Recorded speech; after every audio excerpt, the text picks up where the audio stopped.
Buenas noches, buenas tardes. Un saludo a todos los que se incorporan, tanto desde España como desde los distintos países de Hispanoamérica, a esta sala virtual de la Asociación Cultural Héroes de Cavite. Hoy es viernes, día 28 de abril, son las 9:25 de la tarde donde yo me encuentro, aquí en las Islas Canarias. Hoy tenemos como invitada a Pilar de Arístegui, que nos va a hablar de Isabel la Católica, la mujer que forjó España. He de reconocer que para mí es una enorme satisfacción estar aquí, porque por una serie de razones personales yo he tenido una especial vinculación con determinados lugares muy importantes en la vida de la reina Isabel. Yo pasé mi infancia y mi primera juventud en Medina del Campo, donde Isabel la Católica otorgó testamento y donde falleció en el año 1504. Y realmente la vida en Medina estaba siempre imbuida del espíritu de la reina católica. También he vivido en Valladolid, donde se casó con Fernando. Y bueno, ¿qué podemos decir de esta gran mujer? Realmente es un personaje histórico excepcional. Yo creo que tiene que ser conocido para que realmente seamos capaces de comprender cuál es el origen de España y el origen de la hispanidad. Esto es lo que nos va a contar hoy Pilar, pero previamente vamos a dar paso a Marta para que nos hable de nuestra asociación a partir de ahora. Un saludo a todos, soy Marta Eva Castellanos, les hablo desde León, España, y les agradezco muchísimo su presencia, es muy importante para nosotros. Los fundamentos principales de la asociación son básicamente la divulgación de la historia desde 1492 a 1898, es decir, netamente hispana. Normalmente decimos que también estamos orientados a luchar contra la leyenda negra, pero la verdad es que en el momento que divulgas la historia, la lucha contra la leyenda negra cae per se, porque es indisoluble. En el momento que aportas datos históricos, estás negando el avance a la leyenda negra. Otro fundamento importante es la defensa del idioma español, tanto dentro de las fronteras como fuera. Un hito importante que se ha conseguido es en Filipinas, donde está establecida la asociación, impartir clases de español gratuitamente. La asociación está implantada, como digo, en Filipinas, pero también se está implantando en Puerto Rico, en diferentes estados de Estados Unidos, en muchos países hispanos y en España en 25 provincias. ¿Cómo trabaja? Pues tiene diferentes maneras de hacerlo. Yo considero que la que más logística necesita y más vida le va a proyectar son las jornadas anuales en Cartagena, en la Semana de la Hispanidad.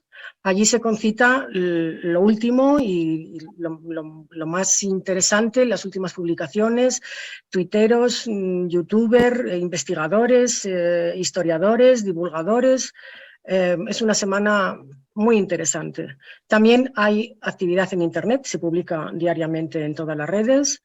Se apoya a los autores de libros con sus giras y con sus conferencias.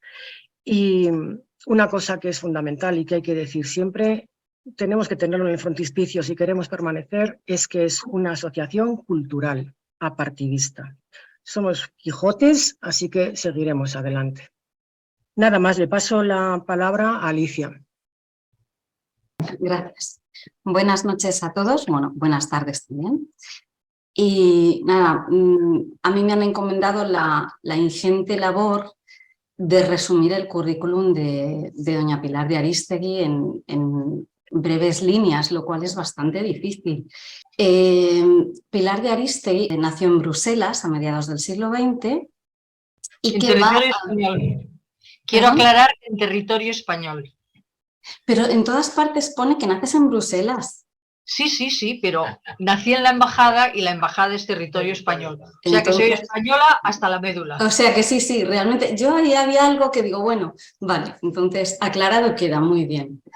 Bueno, pues como estamos diciendo, nació en Bruselas a mediados del siglo XX y va a adquirir una amplia formación artística a lo largo de toda su vida.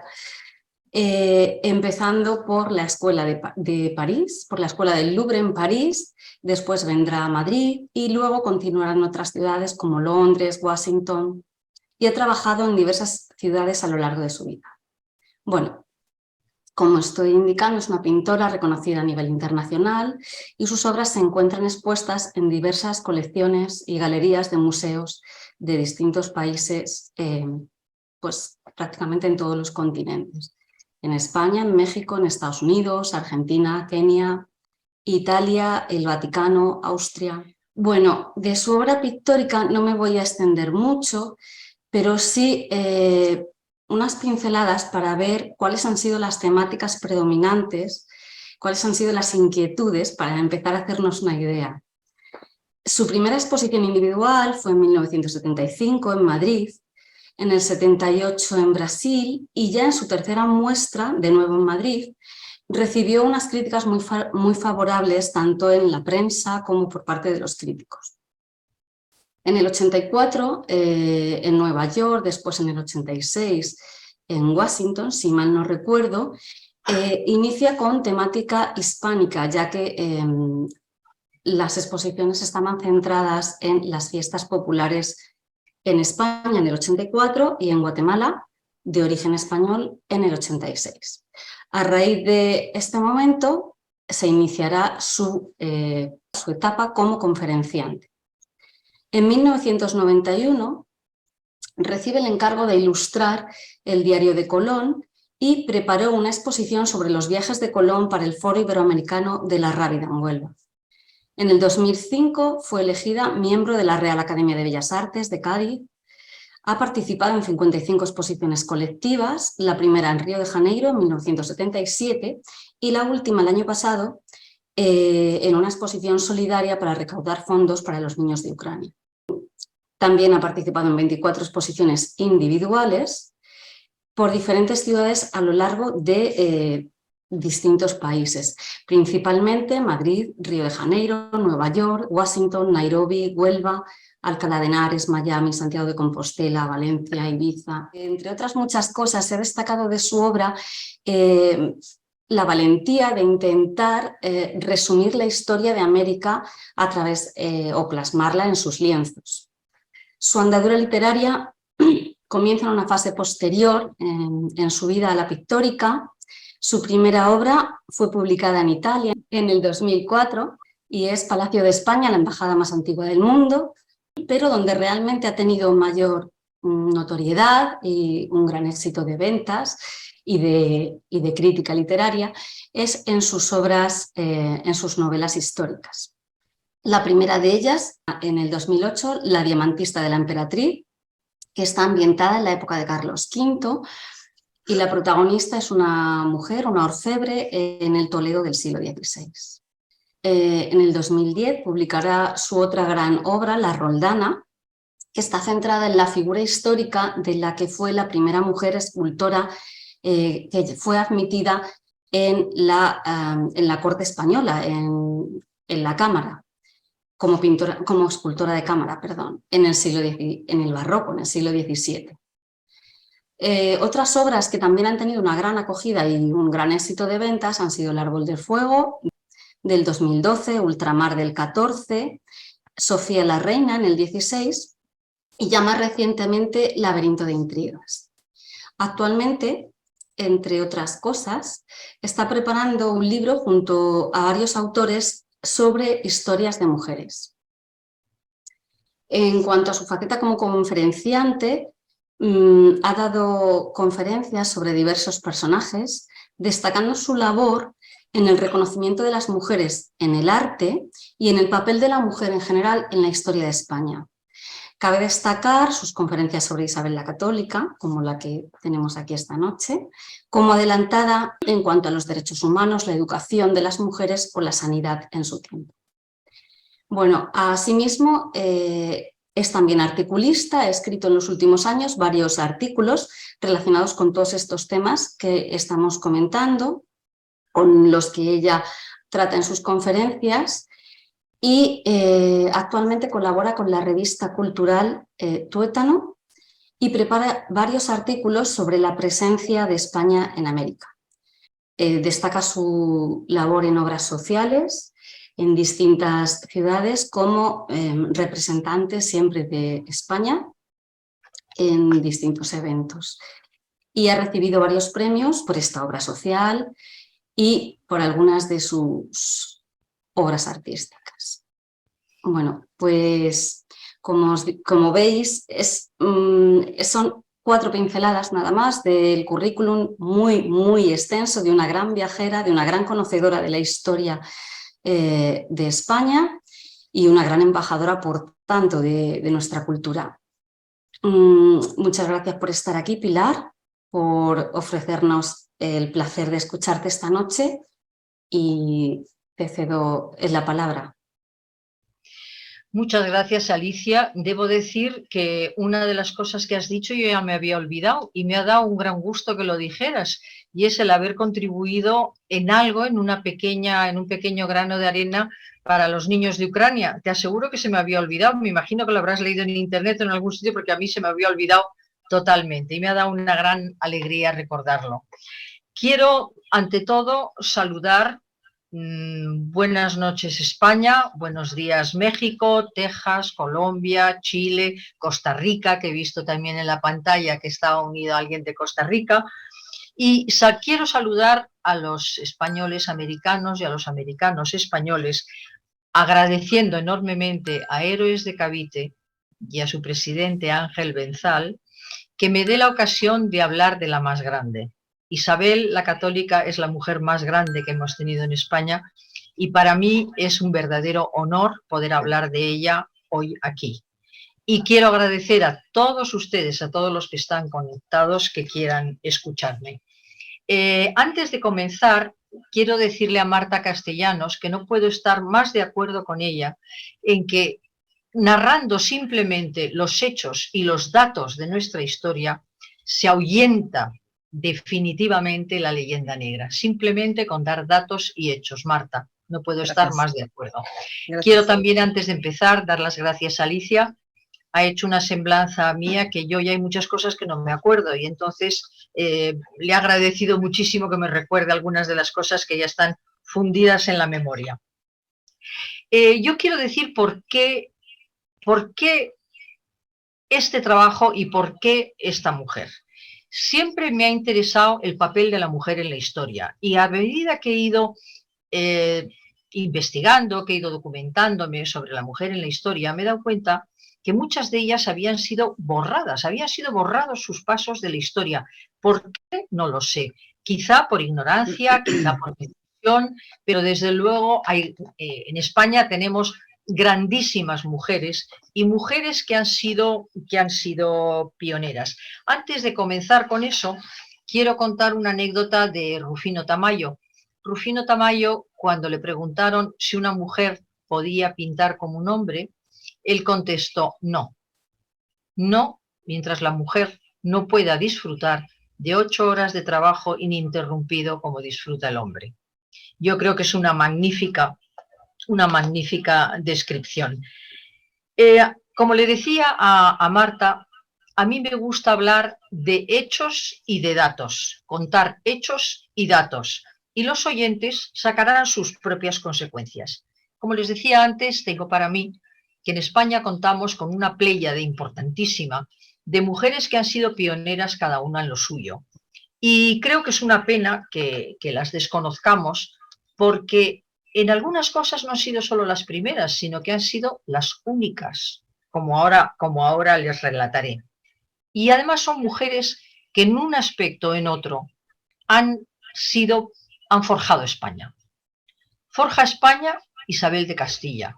Es la primera mujer que se encarga de la educación de la mujer, de la educación además de la mujer pensando como puerta de la libertad para esa mujer.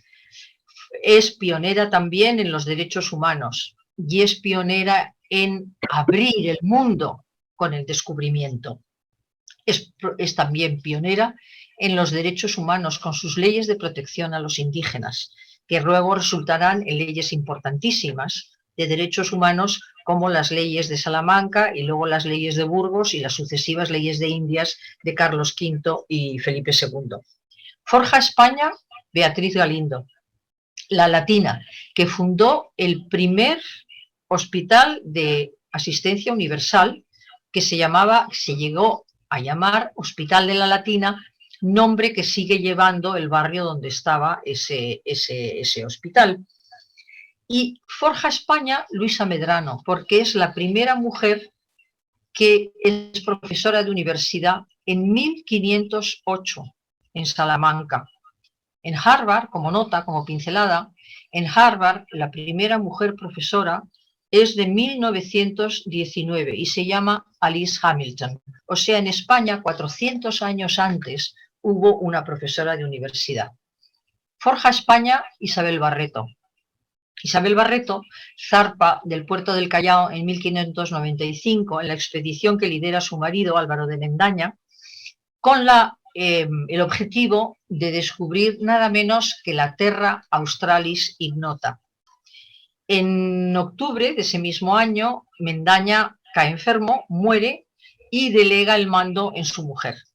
Yo quiero recordar a los oyentes lo que eran esos barcos, las reducidas dimensiones y lo que debía de ser para una mujer. Solamente, por ejemplo, piensen en el aspecto higiénico, lo que debía de ser para moverse en aquel barco lleno de hombres. Encima de eso, cuando su marido muere y antes de morir le hace adelantada del Mar del Sur, o sea, almirante, Isabel Barreto tendrá que gobernar a unos hombres intrépidos, muchas veces violentos, muchas veces difíciles de mandar, y después de un motín a bordo y de tener varios percances con tormentas que hacen que tengan que recalafatear los barcos, se dirige a Filipinas, al puerto de Filipinas. Había realizado una navegación de 3.600 leguas marinas, o sea, 20.000 kilómetros. Y siempre estuvo con la idea de que habían estado muy cerca de la Terra Australis, que quería llamar Australis por la Casa de Austria.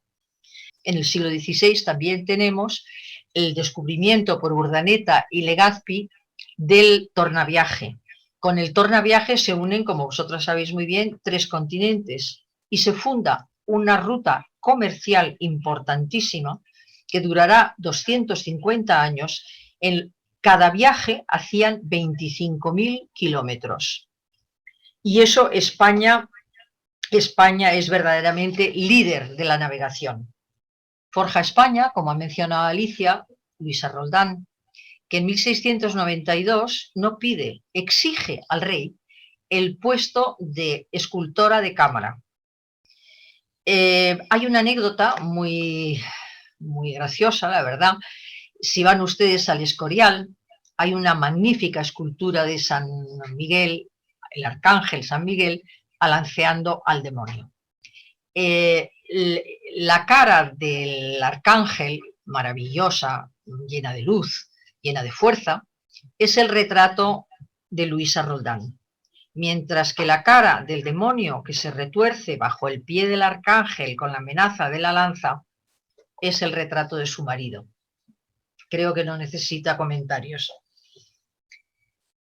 Pero si de pionera se habla, la primera es Isabel de Castilla, visionera eficaz, pionera en la defensa de los derechos humanos, educación de las mujeres, mujer apasionada y apasionante.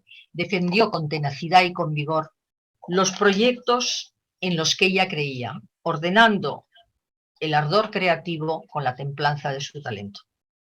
En la corte de su hermano Enrique IV, ella observa que los favoritismos han elevado a personas mediocres a puestos que debían de ser ocupados por personas útiles y capaces, útiles al reino, esto es, y comprende que esta es una de las causas de la descomposición de la corte de su hermano. Sus dotes de observación le harán sobrevivir en una corte peligrosa y difícil, pero comprende algo muy importante, y es que la observación de la naturaleza humana es lo que le hará sobrevivir. El comprender la naturaleza del ser humano es lo que le hará sobrevivir. Isabel conoce el alba del Renacimiento y, como diría años después el premio Nobel, nuestro español Camilo José Cela, y abro comillas, contra todas las apariencias, no sonó la hora de saldar ni los genios, ni las últimas esperanzas, ni las más descomunales aventuras. Y eso es a lo que se dedica Isabel de Castilla. Isabel de Castilla muestra su energía cuando el rey de Portugal invade España y, para retirarse con sus huestes, le pide las plazas de Toro, Zamora y el Reino de Galicia. Y lo que ella contesta es impagable. En lo tocante a los territorios, no consentiría en perder una almena de lo que le dejó su padre, el rey Don Juan. Con demasiada frecuencia en España tendemos a despreciar o descuidar las figuras excelsas que tenemos en España. Yo creo que uno de esos casos clarísimamente es el de Isabel la Católica.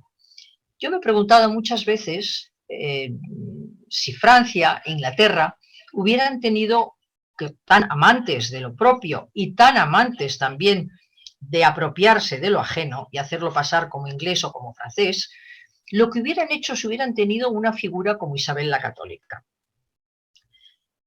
Como decía, si de pioneras se habla, hay que hablar de Isabel la Católica. Y yo creo que voy a dividirlo en 4 temas que me parecen absolutamente relevantes. El primero es finalizar la Reconquista, el segundo es la educación de la mujer, por supuesto, el tercero es el descubrimiento y el cuarto, y muy importante, son los derechos humanos. España ha culminado con la toma de Granada la Reconquista.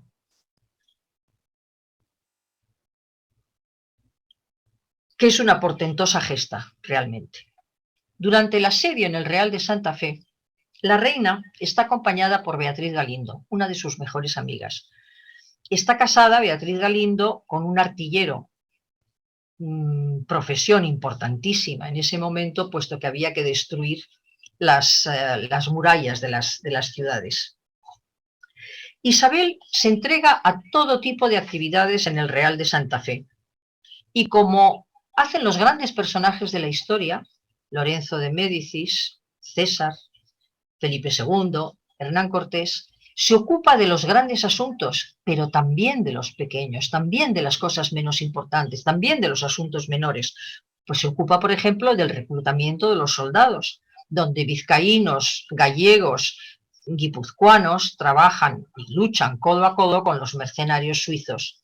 Se ocupa también del armamento, hace venir al Real de Santa Fe aquello que ha probado ser útil en otras contiendas europeas, como las bombardas, catapultas y arietes. Y se ocupa también de la intendencia, por ejemplo, el trigo, la cebada, las reses y algunas buenas botas de vino para confortar el corazón del pusilánime.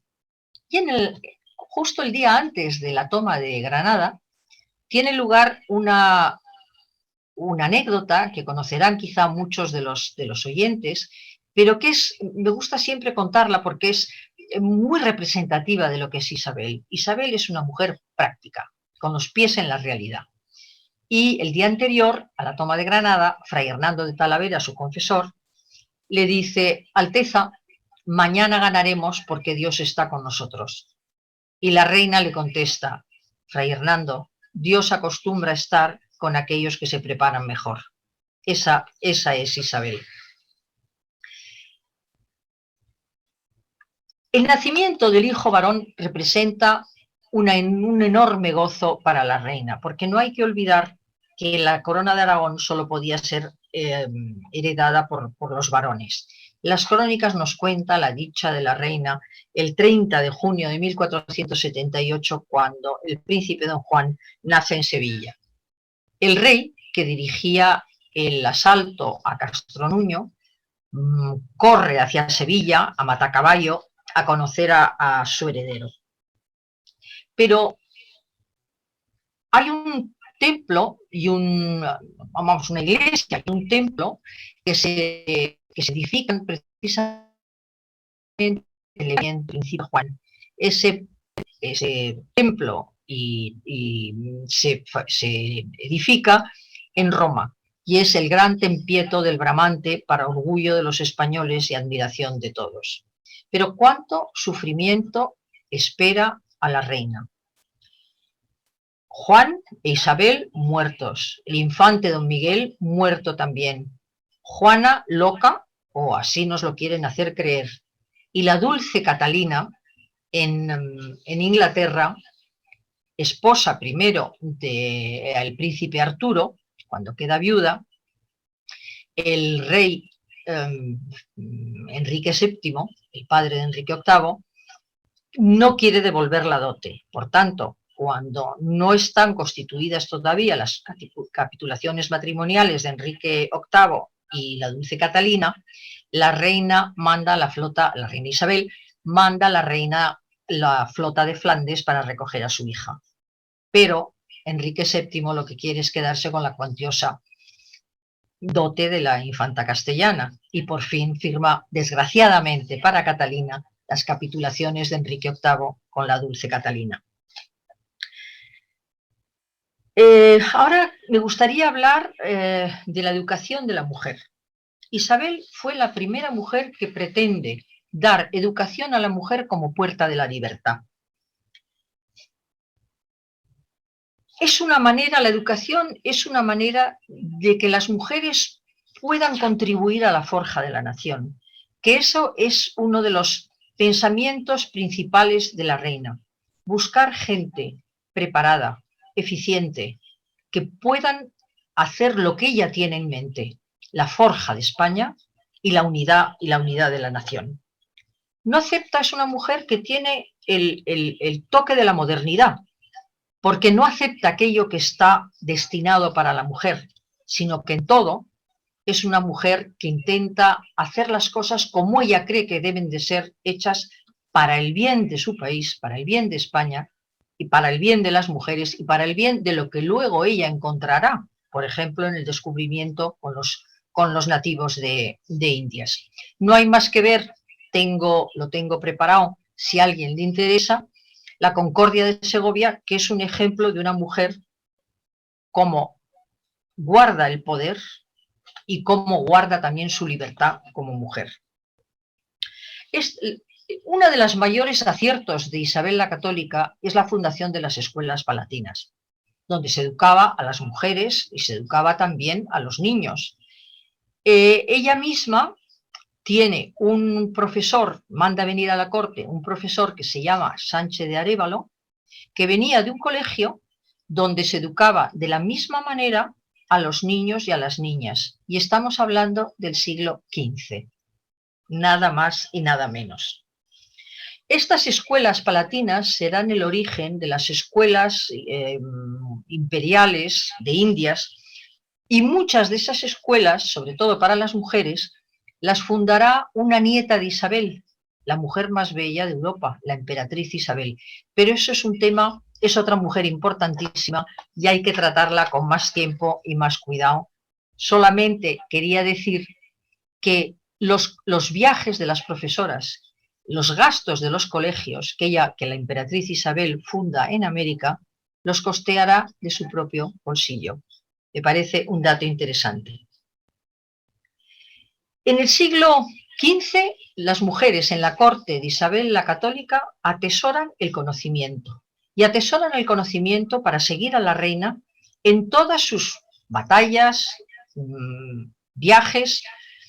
Y es muy curioso porque Isabel tiene siempre detrás de ella una mujer, una dama, que le va diciendo lo que a su parecer Isabel se está equivocando. Y esa dama, ese personaje de esa dama, me recuerda mucho a ese personaje que llevaban los vencedores en Roma, que tenían a alguien justo detrás en los grandes triunfos que les iba diciendo, recuerda que eres mortal. Pero Isabel es todavía mucho más práctica. Isabel quiere que le digan en aquello en lo que se está equivocando. Estas mujeres cultas que acompañan a la reina en todos sus desplazamientos, como le decía, asesoran y ayudan a la reina. Y una de las más importantes es Beatriz Galindo, la latina, que a los 16 años nada menos era ya conocedora de los textos clásicos y especialmente de Aristóteles. Este conocimiento y este estudio de Aristóteles le hará tener el convencimiento de que se necesita un patrón de comportamiento que sea verdaderamente inapelable dentro de la gobernación. En 1486, Galindo es llamada como profesora de los infantes, pero será también profesora de latín y de gramática de la propia reina.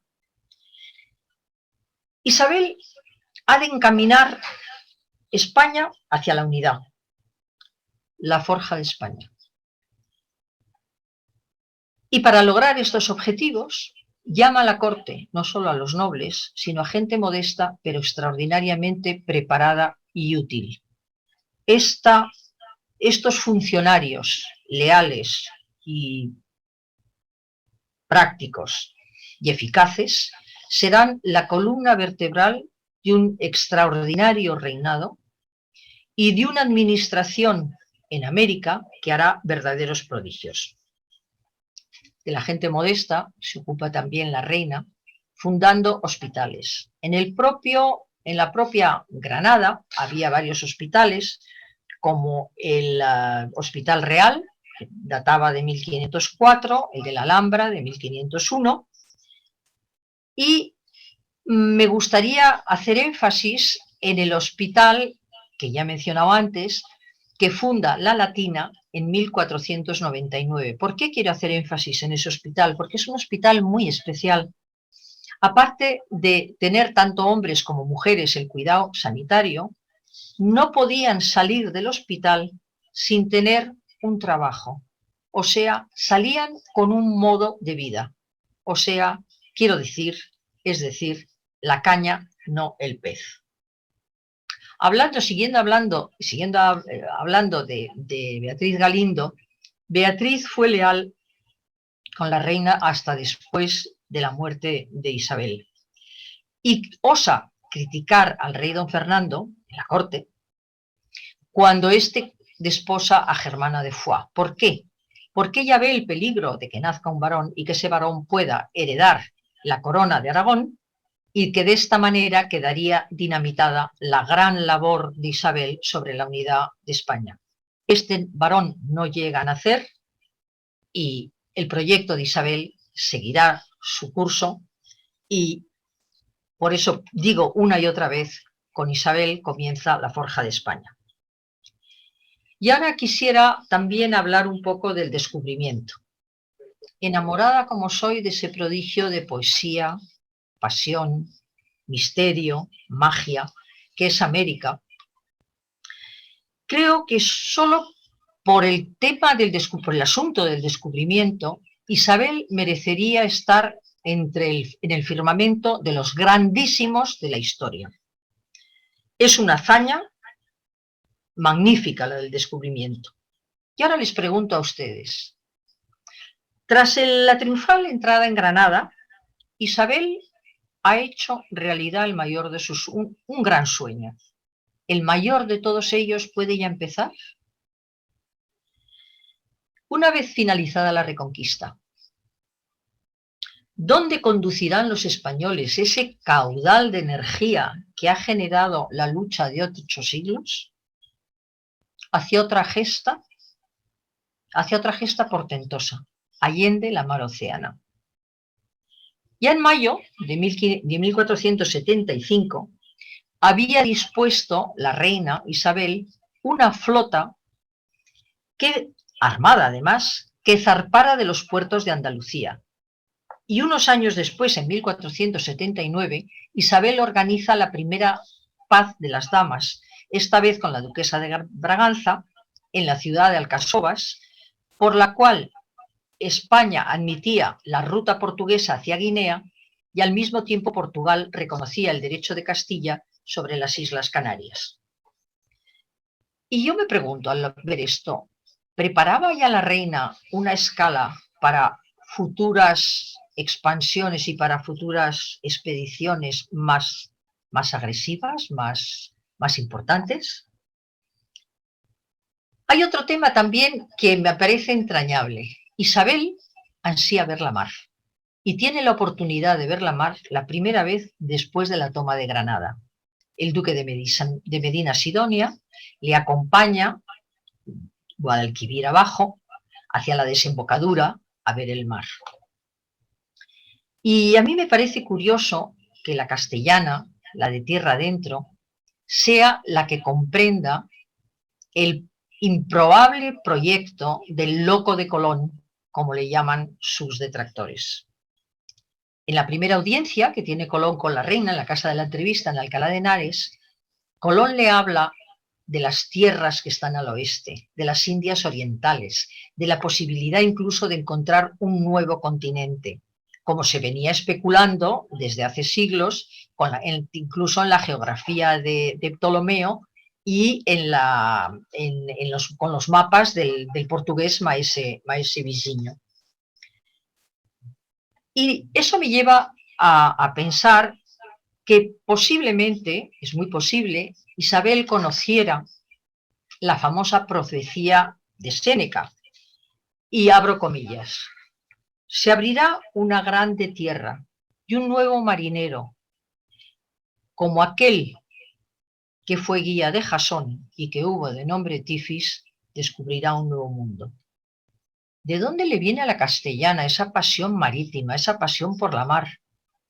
No podemos olvidar que es sobrina nieta de don Enrique el Navegante, que realmente tuvo pasión por la navegación desde su pequeño observatorio de Sagres y que recorrió la África entera. Fernando, familiarizado con la ruta marítima del Mediterráneo por la Casa de Aragón, no siente esa misma pasión por esa aventura atlántica. Pero, sin embargo, es Fernando el que encarga un libro de la geografía de Ptolomeo, que seguramente era para la reina Isabel, porque parece ser que don Fernando leía más bien poco. Tras la lectura del libro de Ptolomeo, de la geografía de Ptolomeo, Isabel dice lo siguiente: hay un mundo al otro lado del océano y, sobre todo, ¿qué nos cuesta comprobar? Es la hora de Cristóbal Colón. Y, en efecto, su visión, coraje y tesón van a ampliar el mundo conocido. La decisión de Isabel acaba con la Tierra plana y muestra un mundo como es. La Tierra es redonda. Otro español, en 1522, lo probará aún más, Juan Sebastián Elcano, realizando la primera vuelta al mundo. Con esto quiero decir la importancia de la navegación española, y muchas veces hay que insistir en que si este país consiguió lo que consiguió en ese momento desde el punto de vista marítimo, es porque había grandes conocimientos, grandes cartógrafos, grandes geógrafos, y se empeñaban en hacer proyectos absolutamente impensables para otros, como se prueba porque Colón estuvo, como saben ustedes, tanto en la corte inglesa como en la francesa como en la portuguesa, y fue sin embargo España la que comprendió la grandeza del Atlántico y lo que podía pasar. Luis de Santángel, judío converso, responsable de las finanzas de la Real Casa, ayudará a Colón a realizar su sueño. Santángel es un hombre leal, y entonces él piensa que su obligación es aconsejar a la reina, y le dice esta simple frase: que no quisiera aceptar un pequeño riesgo a cambio de una gran gloria posible. Y así fue. Y tras el descubrimiento, la evangelización y la educación. Yo quiero recordar en este momento la gran figura del Papa Juan Pablo II, con esa frase magnífica que dijo cuando llegó a España en su visita en 1982. Gracias a la labor, y abro comillas, gracias a la labor evangelizadora de España, las 2/3 partes de la Iglesia hablan y rezan a Dios en español. Cierro comillas. Fui testigo de la gran admiración que el gran Papa Santo, Juan Pablo II, sentía por la labor evangelizadora que había realizado España. Verdaderamente se le iluminaban los ojos cuando hablaba de la evangelización española en América. Tal vez la acción de mayor trascendencia para la cultura fue la decisión de la aventura americana. Todo un continente recibirá la educación, la lengua, la cultura y la religión de uno de los países más adelantados de la época. Para la Europa protestante tuvo que ser una gran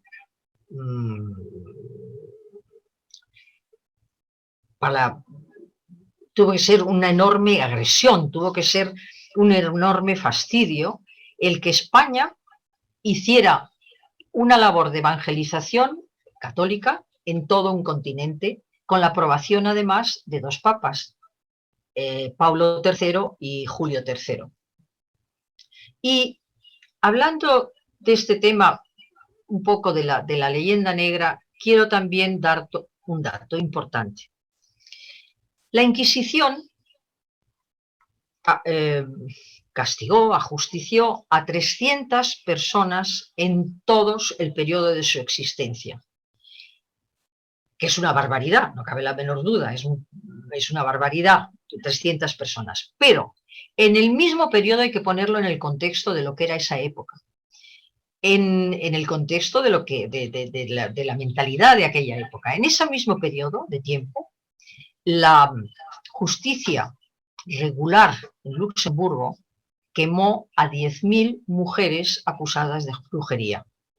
Era muy frecuente que una mujer, porque se le había pasado la edad, porque se deseaba la fortuna de una mujer más rica o más joven, se le acusaba de brujería y se le quitaba de en medio. En las atroces, hablando también de la leyenda negra, de lo que pasa al otro lado, en la leyenda negra, en las atroces guerras de religión, el santo Mauricio de Nassau, al frente de las tropas de los reformados, despellejaba a los prisioneros y rociaba las heridas con sal y vinagre. Y los tamborileros de sus tropas tocaban el tambor con los huesos de las monjas católicas asesinadas por sus huestes. O sea, que ya ven cómo era aquella época de brutal y de violenta. Esto que acabo de contar sobre Mauricio de Nassau y sobre las mujeres quemadas en Luxemburgo, no lo cuenta un historiador español, lo cuenta el gran escritor francés Jean Augier. O sea que a veces la historia se cuenta como fue. Y yo encuentro que es sumamente triste el destructivo libro de Teodoro de Bry, que está inspirado directamente en la breve relación de las casas. Es una pena que un español dé el origen a esas escenas terribles que pinta Teodoro de Bry. Pero ahora voy a hablar de algo más alegre y más práctico. Las universidades. España transmite a través de sus universidades el conocimiento. Dar el conocimiento es una idea enormemente original para el siglo XVI. Y además debo decir que encuentro que la idea de España en ultramar es una idea enormemente generosa, porque participa en el conocimiento. Otros países, en cuanto descubren algo, lo tapan, lo hacen enormemente secreto para que nadie pueda participar en él. No es el caso de España, porque, por ejemplo, el propio Mutis, el gran patriarca de los botánicos mundial, el gran patriarca mundial de los botánicos, como lo celebra Linneo y como lo celebra Humboldt, mandaba a Europa todos sus descubrimientos, porque pensaba que todas esas medicinas que se estaban descubriendo en el Nuevo Mundo podían ser útiles a la humanidad entera, no solo a España. De ahí que yo encuentre enormemente generosa la actitud de dar el conocimiento de España. Y hablaba de las universidades. A la primera universidad en Santo Domingo, vamos, la de Santo Tomás, en Santo Domingo, 1535-1568, seguirán las de Lima y la de México en 1551, que se convertirán muy pronto en importantes centros de saber. Todo un rosario de universidades, 27 en concreto, y colegios imperiales se extenderá por todo el continente. Estos siglos de cultura dan verdaderos genios de la literatura y que son universales, como Sor Juana Inés de la Cruz, Rubén Darío, Gabriela Mistral, Mutis, que estaba hablando antes, y actualmente Miguel Ángel Asturias, Borges, Vargas Llosa, Octavio Paz, entre tantos otros. Y no puedo dejar de decir en este momento una de mis frases favoritas de Octavio Paz, y es sobre la felicidad. La felicidad consiste en tener gustos sencillos y una mente compleja. Me parece que es un magnífico remedio para la felicidad, para obtener la felicidad. A las universidades hay que añadir los colegios imperiales, que proporcionaban una formación a los jóvenes indígenas de familias principales. Y a esto hay que añadir lo que llamaríamos hoy en día las escuelas de formación profesional. Por ejemplo, en México, Fray Pedro de Gante, en 1527, funda la primera escuela de música del Nuevo Mundo. En esta escuela de música no solo se confeccionaban, se creaban los instrumentos, sino que se escribían los libretos y se escribía también la música. De hecho, la primera, y en 3 idiomas, se escribía en latín, castellano y náhuatl. De hecho, la primera obra musical del Nuevo Mundo es una cantiga a Santa María, escrita en latín y en náhuatl, para que luego digan sobre la opresión de las culturas autóctonas.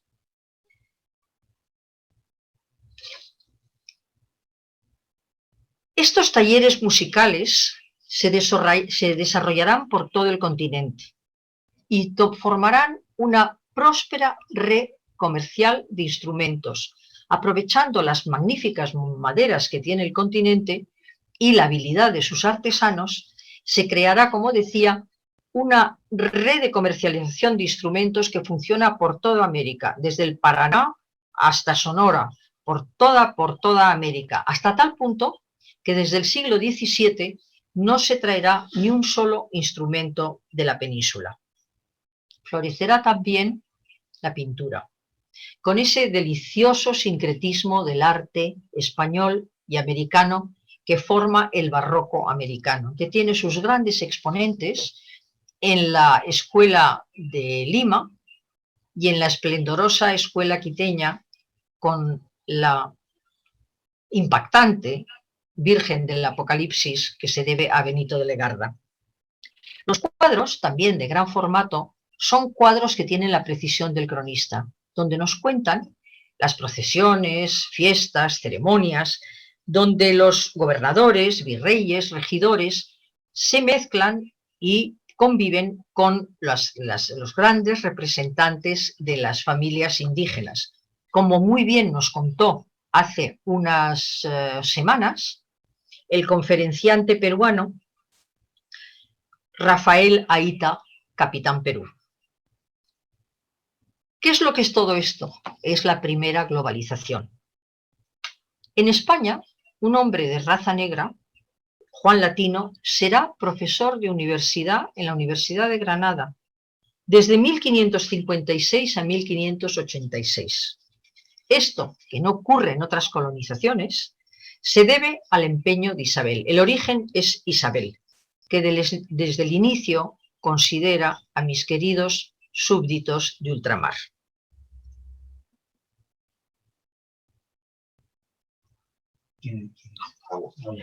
Arquitectos españoles, Juan de Herrera, Becerra, diseñarán iglesias y catedrales para América, como las de Puebla y Lima, y serán capaces de crear la ciudad ideal del Renacimiento, que en las viejas y muy constreñidas ciudades medievales europeas era imposible era muy difícil el poder realizar sin destruir muchos de aquellos barrios.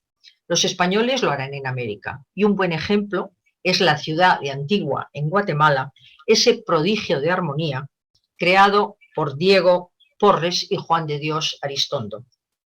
En Texas y California, hoy territorio de los Estados Unidos, en la misión Santa Bárbara, fundada por Fray Junípero Serra, el acueducto, o sea, el sistema de agua, de aprovisionamiento de agua, todavía funciona.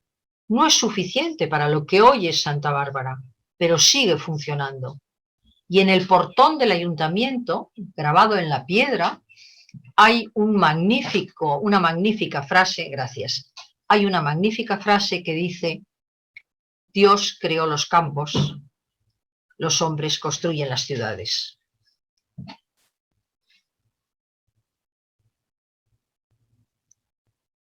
Y si de ciudades se trata, quiero recordar que España, colaborando de manera armoniosa y eficiente con los grandes artistas y artesanos americanos, construyó magníficas ciudades en Hispanoamérica.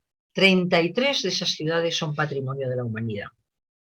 En mis queridos años romanos, cuando los italianos me decían que son el país con el mayor patrimonio histórico-artístico, yo asentía, decía que sí, porque soy muy admiradora de mi querida Italia, pero acto seguido les hacía reflexionar sobre el hecho de que el patrimonio histórico-artístico español debía de ser evaluado a ambos lados del Atlántico, porque los mismos arquitectos, los mismos artistas trabajaban en la península y trabajaban en ultramar, y así han quedado esas 33 ciudades patrimonio de la humanidad en América. Por ejemplo, y voy a citar solo unas cuantas, en Guatemala, la bellísima Antigua, que ya he mencionado antes, en Bolivia, Potosí y Sucre, en Colombia, Cartagena de Indias y Mompox, en Ecuador, Quito, por supuesto, y Cuenca, la Almagro de América. En Perú, Arequipa, Ripac, Lima y Cuzco. En México, Campeche, Guadalajara, Guanajuato, Oaxaca, Puebla y tantas y tantas. En Venezuela, Caracas y Coro. En Nicaragua, la fantástica León. Y podría seguir con Cuba, Panamá, República Dominicana, Argentina, Uruguay, en fin, en todas partes. Los que hemos tenido el gusto y el placer de viajar por toda América, reconocemos el enorme valor histórico-artístico que tienen los monumentos en Hispanoamérica. España traslada a ultramar el modelo de administración y cultura heredado de los romanos. Y está en enorme contraste con el modelo anglosajón, que es un modelo comercial. Hay una frase de Henry Kamen que me parece es corta y sin embargo es enormemente descriptiva. Recrearon en Indias el entorno del cual procedían. Pero el descubrimiento y la conquista sirvieron también de nexo entre las distintas regiones españolas. En la labor en América, los españoles tomaron conciencia de que les unía una misma raza, una misma religión, una misma cultura, y toman conciencia como nación. El propio Cervantes pidió varias veces ser algún encargo en Indias, entre ellos la contaduría del reino de Nueva Granada. Pidió también la gobernación de Soconusco y, en último lugar, pidió la contaduría de galeras de la magnífica y maravillosa ciudad de Cartagena de Indias. Y el motor de todo esto fue en su origen Isabel. Voy a hablar finalmente de Isabel como pionera de los derechos humanos. Gracias al aliento de Isabel y de su interés por el bienestar de los indígenas, se crean las leyes de Burgos primero, y luego las leyes posteriores que vendrán de Indias, como les decía antes, de Carlos V y Felipe II. Ninguna otra colonización lo hará. La reina ya había mostrado su preocupación por el buen trato a los indígenas cuando Colón vuelve de su primer viaje y es recibido por los reyes en el Salón Decente. Colón se presenta con varios nativos, con unos magníficos aderezos de plumería que causan un gran asombro, pero la reina se da cuenta que algunos no vienen por propia voluntad. Y entonces aclara y afirma que son hombres libres, porque súbditos míos son. Y cuando la reina se entera de que esta libertad no les ha sido concedida y no se ha tratado a los indígenas como se debe, estalla con furia y con enorme ímpetu dice: ¿qué poderes míos tiene el almirante para entregar mis vasallos a cualquiera? Súbditos míos son, repite. Colón no fue un buen gestor, hay que reconocerlo, e inició el comercio de esclavos. Al conocer esto la reina le preocupa de tal manera que nombra un consejo de letrados, teólogos y canonistas que estudie la moralidad de esta actividad. E Isabel, para mostrar más su voluntad a este respecto, escribe en su testamento, y abro comillas: «E non consientan e den lugar que los indios e moradores en las dichas Indias e tierra firme, ganadas e por ganar», aclara, «reciban agravio alguno, ni en sus personas ni en sus bienes, mas mando que sean bien y justamente tratados». Determinó Isabel que los nativos seguirían siendo propietarios de las tierras que tenían antes de la llegada de los españoles. Y en 1500 dicta un decreto por el cual abole la esclavitud. Inglaterra no suprimirá la esclavitud hasta 1833 y Estados Unidos hasta 1865 con Abraham Lincoln, lo cual cuesta una guerra civil y el asesinato del presidente. Nace en ese momento un nuevo derecho que reconoce, y abro comillas, esto es un texto fijo y claro: «Las libertades de los hombres y de los pueblos son inherentes a ellos y por encima de cualquier príncipe o papa». Esto es absolutamente revolucionario en ese momento. Cuando la autoridad viene de Dios, al gobernante le viene la autoridad de Dios, el gobernante tiene que siempre ser justo, porque la libertad de los pueblos es superior a la voluntad de cualquier papa o príncipe. Y Isabel va más allá y ordena obligación de pagarles un sueldo justo a los indígenas, su derecho al descanso dominical, la jornada laboral de 8 horas y normas para el cuidado de la salud. ¿Estamos hablando de siglo XX en un país anglosajón? No, es España en el siglo XVI. Esta idea de la libertad y la dignidad del hombre será defendida por el dominico Francisco de Vitoria, que se apoya en la doctrina cristiana y en la filosofía y moral de Séneca, Cicerón y Aristóteles. El iusnaturalismo reconoce que el hombre es persona inteligente y libre. Asimismo, Vitoria reclamaba que la actuación de un Estado en el mundo tiene que ser y tener límites morales. En oposición a las ideas de Maquiavelo, Vitoria afirma que un país, el dominio de un país sobre otro, tiene que ser siempre para mejorarlo, nunca para dañarlo. Es el inicio del derecho internacional de gentes. El mismo Carlos V, Carlos I de España, ante los abusos cometidos, que los hubo, abusos hubo, Carlos V manda parar inmediatamente la conquista y la para durante 6 años, de 1550 a 1556. Esta oposición a la manera de actuar, en oposición a la manera de actuar de la reina de Inglaterra Isabel I, que no solo no castiga el infame comercio de esclavos de su compatriota John Hawkins, sino que le pide tener parte en las ganancias de dicho trabajo. Ahora quiero recordar a mi admirado Salvador de Madariaga, que contra la leyenda negra declara con firmeza, y abro comillas: nación alguna dio jamás a la causa de la humanidad una tropa más abnegada, activa e impávida que la que España puso en línea para defender a los indios de sus propios hombres de presa. De estas órdenes se entiende que la conquista no solo se hizo como pretende la leyenda negra en el fragor de las batallas, sino con un ejército pacífico de educadores, maestros, juristas y religiosos. Otra característica de la manera de afrontar la colonización desde España es la preocupación por la salud de sus habitantes.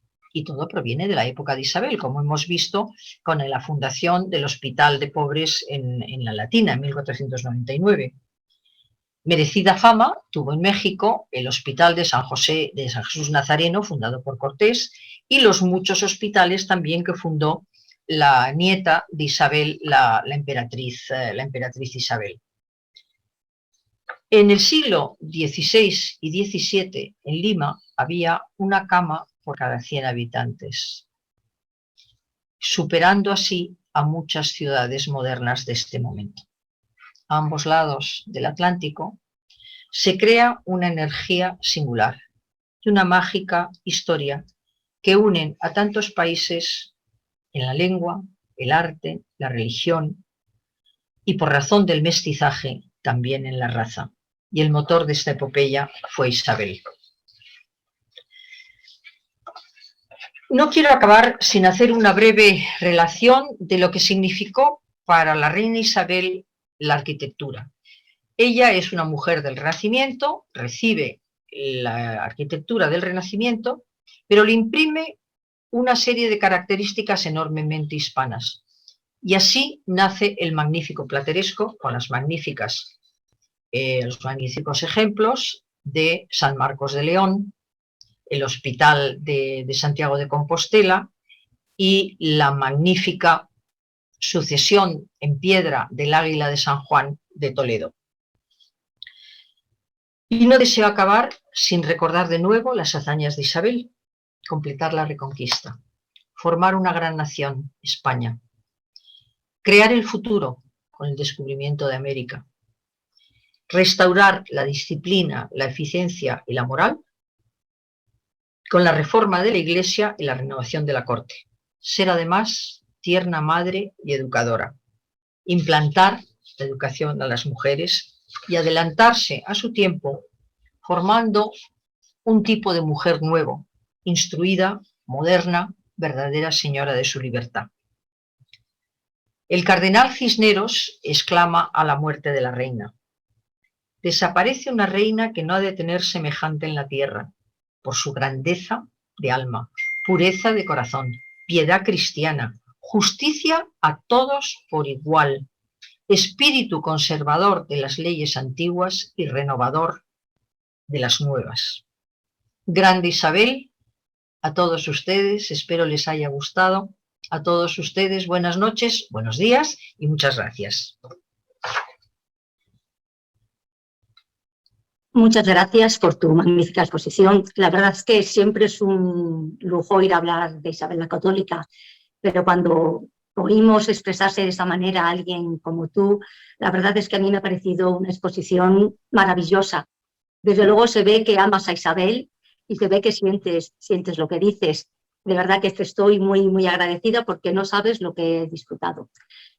La verdad es que no es fácil decir lo que Isabel era, ¿no? Y tú lo has hecho, lo has resumido perfectamente.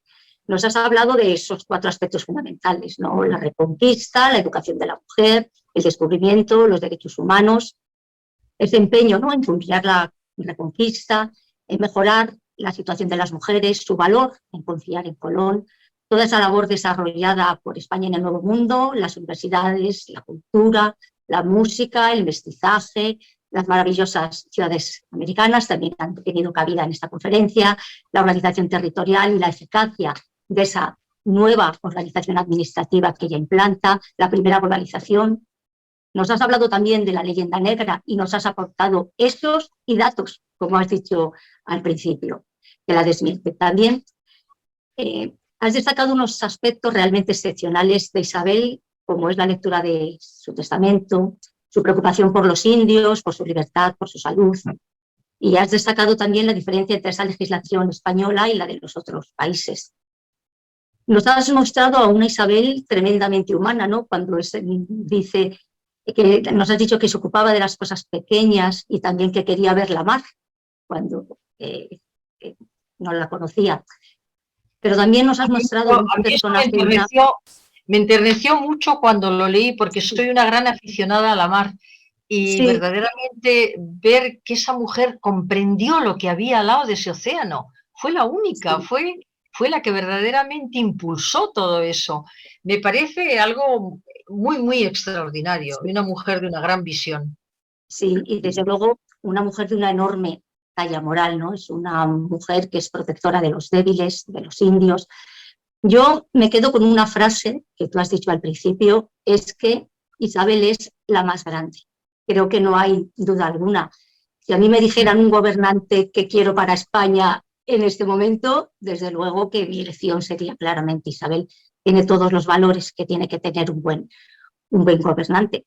Bueno, y para las feministas yo creo que debía de ser un grandísimo ejemplo, porque tocó todos los temas, tocó sanidad, tocó educación, tocó derechos humanos, tocó protección a los débiles. No hubo campo que no tocara. Entonces yo creo que tiene que ser un gran ejemplo de mujer, de cómo la mujer es capaz en todo.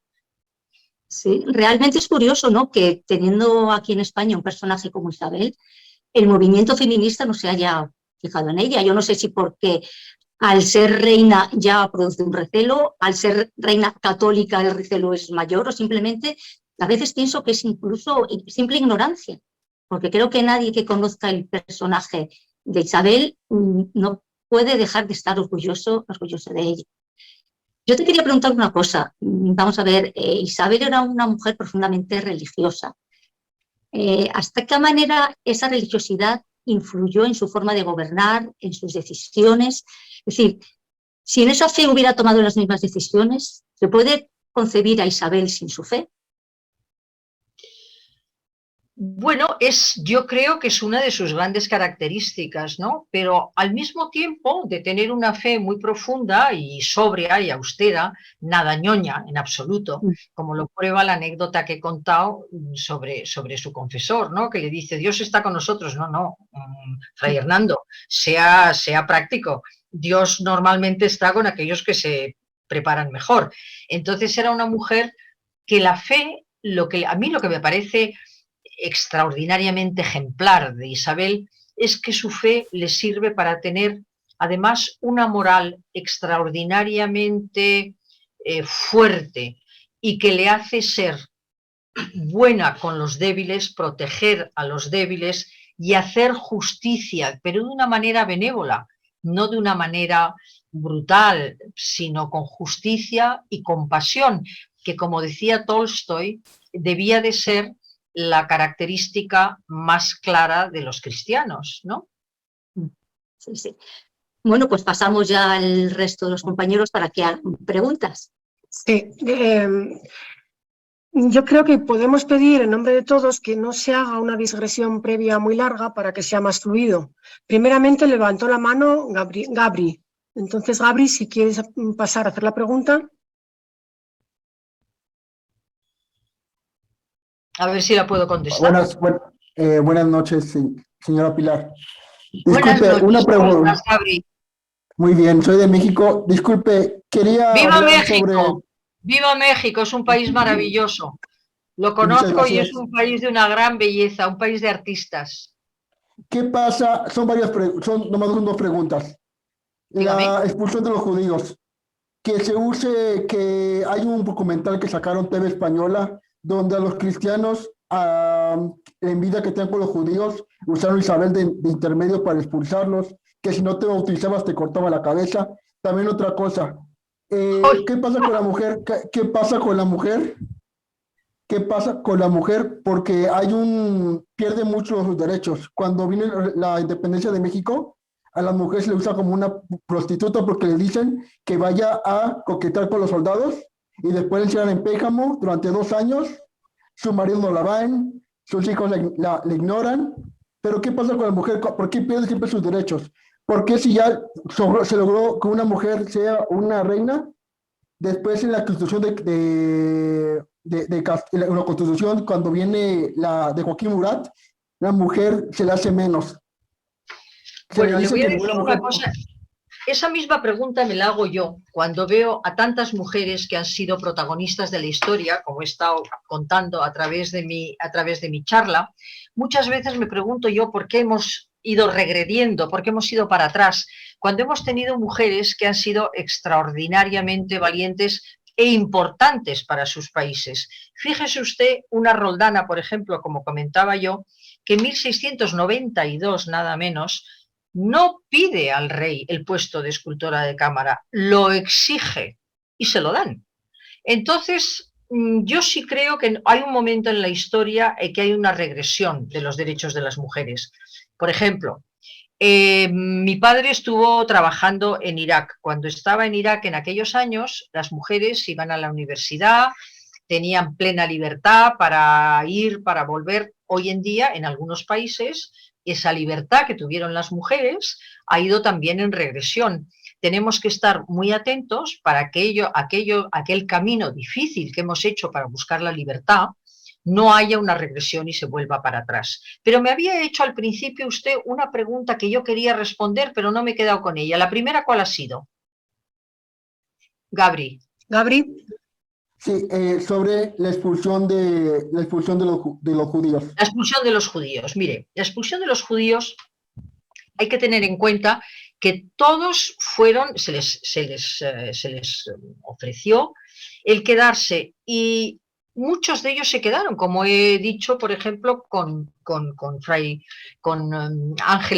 Sant'Ángel, con Luis de Sant'Ángel, que era nada menos que el responsable de las finanzas de la Casa Real, o sea, un puesto importante. Y quiero también recordarle que la sociedad española estaba enormemente introducidos los judíos. Para empezar, la madre del rey Fernando era Juana Enríquez, judía, y no había ningún problema. ¿Qué pasa? Hay un papa, Sixto IV, que el papa pretende absolutamente que España expulse a los judíos por una cuestión religiosa. Y el Papa insiste repetidas veces en que los reyes católicos expulsen a los judíos. Pero a los judíos se les dio la oportunidad de convertirse, quedarse, conservar todos sus bienes. Y la prueba es que nosotros tenemos desde hace siglos muchísimos nombres judíos de origen judío. Y España durante muchísimos años, y eso es algo que me toca muy de cerca, porque mis padres durante su andadura por el mundo quisieron y consideraron una obligación proteger y ayudar a los judíos sefarditas. Y se emocionaban cuando los sefarditas hablaban con amor de la antigua Sefarad. O sea que hay un lazo muy fuerte que desde el siglo XV no se ha cortado entre España y los judíos. Y espero que así sea siempre. Muy bien. Elías. Elías, ¿nos oyes? Sí, pasa. Hola, Elías. ¿qué tal? Buenas noches, Elías, ¿cómo estás? Noches. ¿Dónde hablas? Sí, desde el sur de Madrid, soy venezolano. Ajá. Bueno, entonces mi pregunta es que si existe alguna posibilidad de adoctrinar o por lo menos guiar hacia la originalidad o la esencia de lo que es la corona española a los reyes actuales, porque que se vea, por ejemplo, lo que es el legado de Isabel la Católica y de los reyes católicos que conservaron por muchos años sus después reyes que transcurrieron este legado y ahora esto ha pasado a un segundo plano. A lo mejor es como algo simbólico, pero no. Entonces quería saber si se puede llegar a como era desde el reino de España, desde el rey a la reina, Y también que hay muchos hispanistas que son infiltrados, que van más que todo con ideas masónicas o judío-sionistas, que más bien boicotean a la gente que en verdad quieren la unidad hispánica, persiguen a sus propios intereses y con soberbia barren para su lado. Como católico también quiero reconocer con dolor que hay muchos sacerdotes actuales que viven muy alejados del evangelio y están por la labor del modernismo, de destruir la tradición y meter sus narices en la política. Entonces, ¿qué opina, por ejemplo, de todo esto que le he dicho? Bueno, han sido muchas cosas. Vamos a empezar por lo último. Los pastores cristianos, los pastores católicos. Yo estoy completamente de acuerdo con usted que deben de dejar la política de lado y dedicarse a ser buenos pastores. Yo soy vasca y desgraciadamente en mi región a veces los pastores se han dedicado a la política en vez de a ser buenos pastores. Entonces, ha dado usted en el clavo conmigo. Creo que ante todo hay que seguir la doctrina de Cristo y lo que hay que intentar es que la caridad y la ayuda a los demás se sobreponga a ideas políticas. Dejemos la política, por favor, que ya está bastante complicada. Y luego me ha dicho usted algo sobre el ejemplo de Isabel la Católica. Estoy completamente de acuerdo con usted. Si seguimos el ejemplo de Isabel la Católica, todos los países mejorarían. Fue una mujer excepcional, fue una mujer enormemente generosa, que pensó muy poco en sí misma, en sí, en los demás, y una mente privilegiada, porque vio cosas que con anterioridad, tuvo una larga mirada hacia cosas que vendrían en el futuro, y además acertó. El tiempo nos ha demostrado que acertó. Y luego hay otra cosa que está implícita, yo creo creído entenderle, que hay algo implícito en alguna de sus frases. Somos una gran comunidad. Si somos una comunidad unida, porque lo somos, porque tenemos la misma raza, la misma religión, la misma cultura, los mismos sentimientos, con todo esto creo que podemos ser una gran fuerza y poder reconvertir en algo los valores y los principios que a veces se echan de menos. Muy bien. Muchas gracias. Damián Petrillo, por favor, si se presenta. Hola Pilar, ¿qué tal? Le hablo desde Buenos Aires. Hola, ¿qué tal? Le hablo desde Viva Buenos Aires, ciudad tan bonita. Muchas gracias. Es el Virreinato del Río de la Plata, no es Argentina. Virreinato del Río de la Plata. Menudo nombre bonito, señor. Sí, señor, sí, señor. Muchas gracias. Bueno, enhorabuena por la ponencia, me encantó, porque además yo creo que cualquier hispanoamericano considera a Isabel la Católica la madre de América. Y bueno, lo que pasa es que usted acaba de decir que no quiere hablar de política, y mi pregunta era un poco política, pero bueno, yo le voy a decir, se la voy a hacer y usted la responde o no. Bueno, ya sabemos que no hay preguntas impertinentes, solo las indiscretas, solo son las contestaciones, o sea que hágamela. Perfecto. El general Franco ha sido un gran admirador de la reina Isabel la Católica y creo que he vivido 11 años en Madrid, o sea que no hablo por boca de ganso, como decimos aquí, y sigo la política española permanentemente. Y noto que ¿Cómo es la frase esa tan buena que no hablo por boca de ganso? Boca de ganso se dice aquí, yo no sé si viene de España. Pero he notado que en la transición española y lo que vino después, y los Borbones incluso, no es como que se ha perdido la imagen de Isabel la Católica y no se la pone como un ejemplo, y ni hablar de las feministas, que realmente es un feminismo sectario tremendo. Entonces, yo quería preguntarle, ¿usted dónde cree que se perdió esa devoción hacia la reina Isabel la Católica? ¿En qué momento o quiénes fueron los culpables de esa? Bueno, ahora con esto de que por detrás de, o lo que vino antes de la PEPA, la Constitución de 1812, parece que no existe historia de España, por lo tanto no existe Isabel la Católica.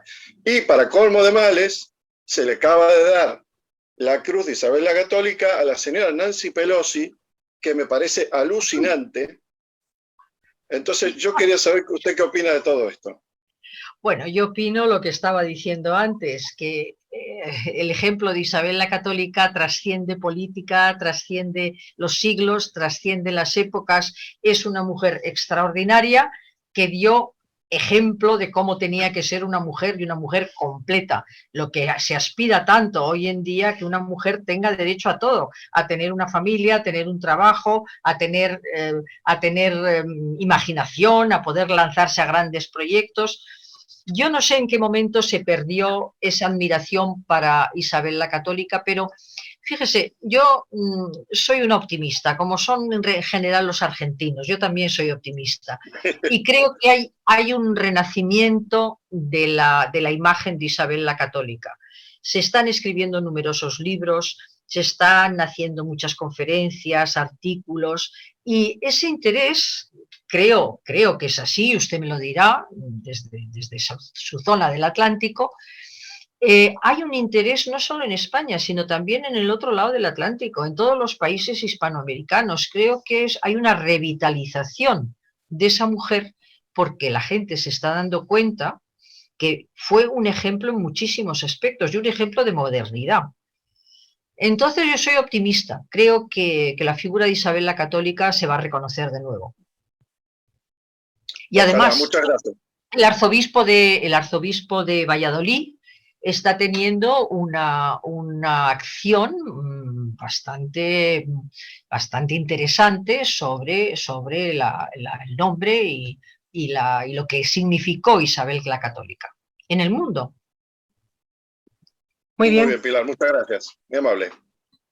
Bueno, una cosita, si no te importa, Marta. Sí, ya que tenemos a Pilar aquí, antes nos ha hecho una introducción a Alicia en la que nos hablaba de su faceta de escritora, pues vamos a hacer un poquito de publicidad y vamos a compartir su último libro, que creo que es, si no recuerdo mal, el de Ana de Austria, ¿es correcto?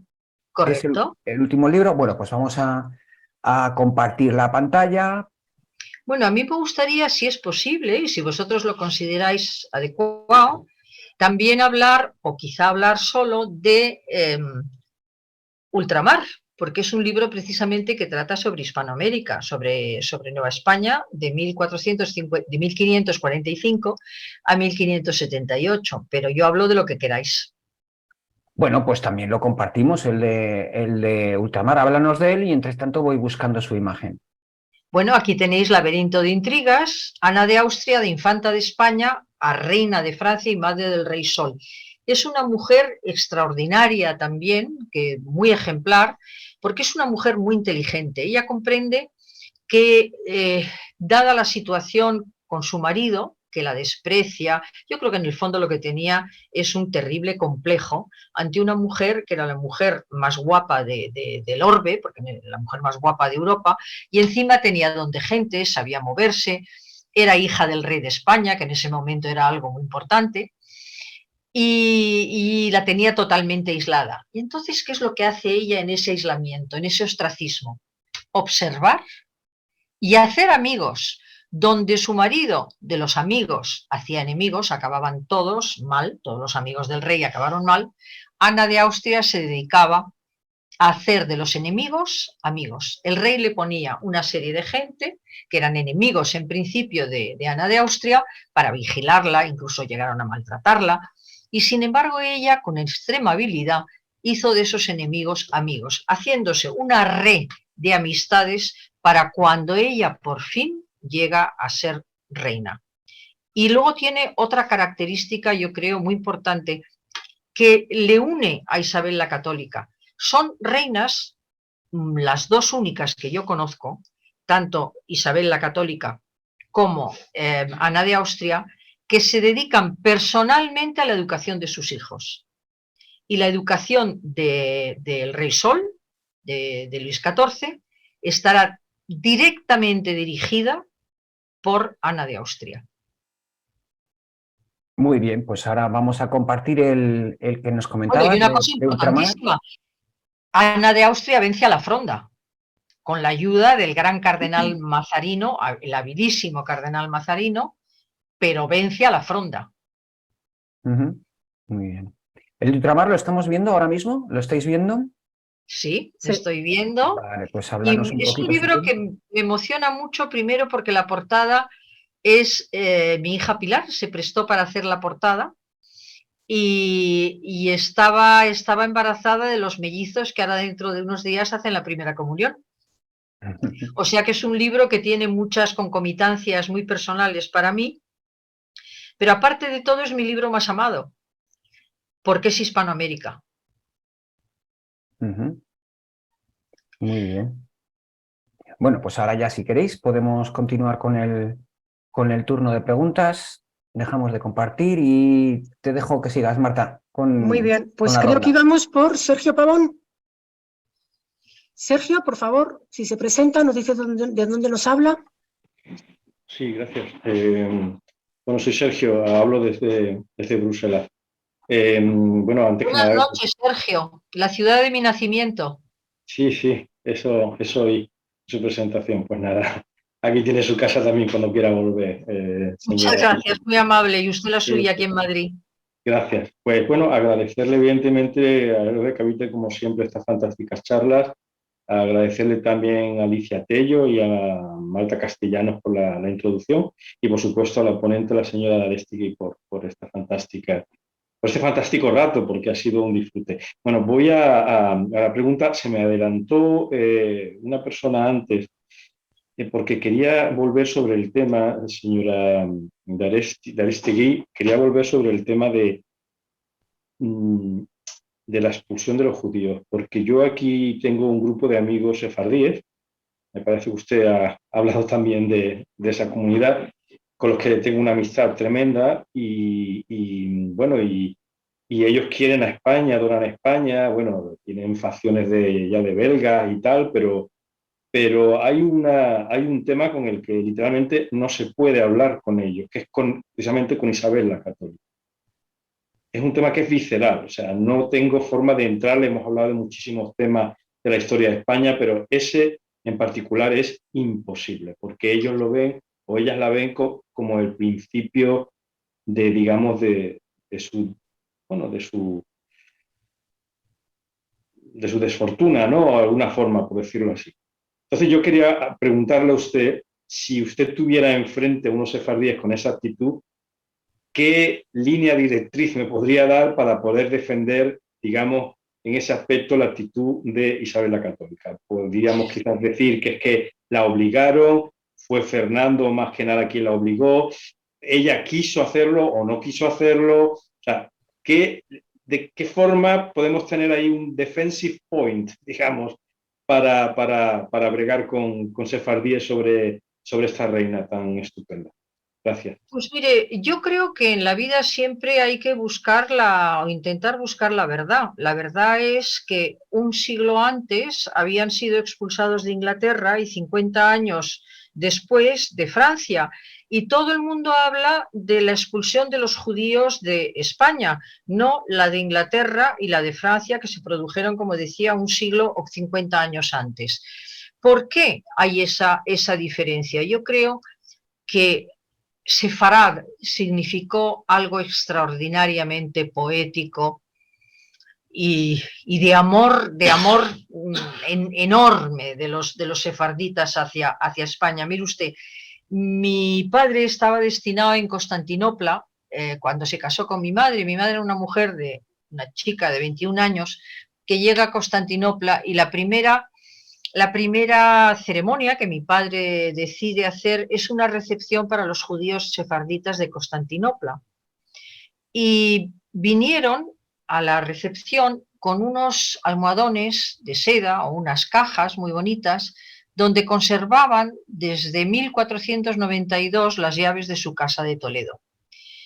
Y el amor que mi madre sintió que tenían estas personas fue algo que le siguió durante toda su vida y precisamente fue en Bruselas, donde usted vive, creo yo, ¿no? Que me ha dicho que vive en Bruselas.